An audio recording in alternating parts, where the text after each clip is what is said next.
ભારતીય પરંપરામાં હોળાષ્ટકનું ખૂબ જ મહત્ત્વ છે. હોળાષ્ટકનો પ્રારંભ આ વર્ષે તારીખ 24મી ફેબ્રુઆરી 2026 મંગળવારે ફાગણ સુદ આઠમના દિવસે સવારે 7:03 થશે અને તે તારીખ 3/3/2026 મંગળવાર ફાગણ સુદ પૂનમ સાંજે 5:09 સુધી હોળાષ્ટકનો સમય રહેશે.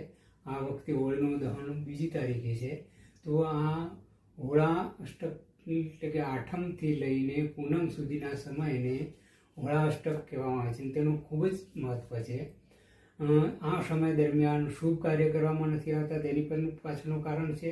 અને પૂજા પાઠ, મંત્ર, જપ, હવન, યજ્ઞ, સાધના, તંત્ર સાધના વગેરે શા માટે કરવું જોઈએ તે પણ આ સમય છે. જેટલું ગુપ્ત નવરાત્રિઓમાં જેટલું ગુપ્ત નવરાત્રિનું મહત્ત્વ છે સાધનાઓ માટે, તેટલું જ મહત્ત્વ આ આઠમથી લઈને પૂનમ સુધીના 8 દિવસનું જે હોળાષ્ટકનો સમય છે તેનો છે.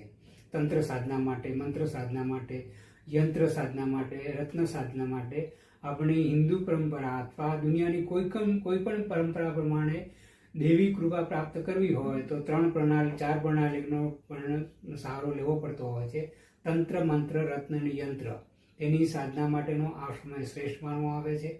તેની પાછળનું કારણ એ હોય છે કે આ 8 દિવસ આઠમથી લઈને પૂનમ સુધીનો જે સમય હોય છે તે સમય દરમિયાન 8 ગ્રહ અવકાશમાં ભ્રમણ કરતા 8 ગ્રહ રુદ્ર રૂપમાં હોય છે, ઉગ્ર સ્વભાવમાં હોય છે. આખું વાતાવરણ, પૃથ્વી ઉપરનું જે વાતાવરણ રૌદ્ર રૂપ સ્વરૂપ હોય છે.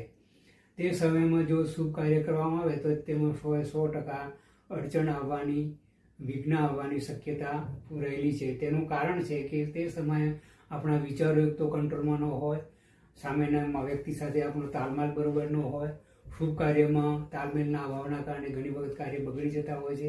માટે શુભ કાર્યની જગ્યાએ શાંત ચિત્તે ઉપાસના સાધના કરવામાં આવે તો ઉગ્ર સ્વરૂપમાં રહેલા ગ્રહો આપણને આશીર્વાદ આપતા હોય છે. તો પૂનમ જે આ 8 દિવસ છે તેમાં આઠમના દિવસે ચંદ્ર જે હોય છે તે ઉગ્ર રૂપમાં હોય છે. નવમના દિવસે સૂર્ય, દસમના દિવસે શનિ, 11ના દિવસે શુક્ર, 12ના દિવસે ગુરુ, 13ના દિવસે બુધ, 14ના દિવસે મંગળ અને પૂનમના દિવસે રાહુ. આ ઉગ્ર સ્વરૂપમાં હોય છે આ દિવસ દરમિયાન. માટે જ હોળાષ્ટકમાં કોઈ શુભ કાર્ય કરવામાં આવતા નથી, પરંતુ સાધના, ઉપાસના, ધર્મ, કર્મ, મંત્ર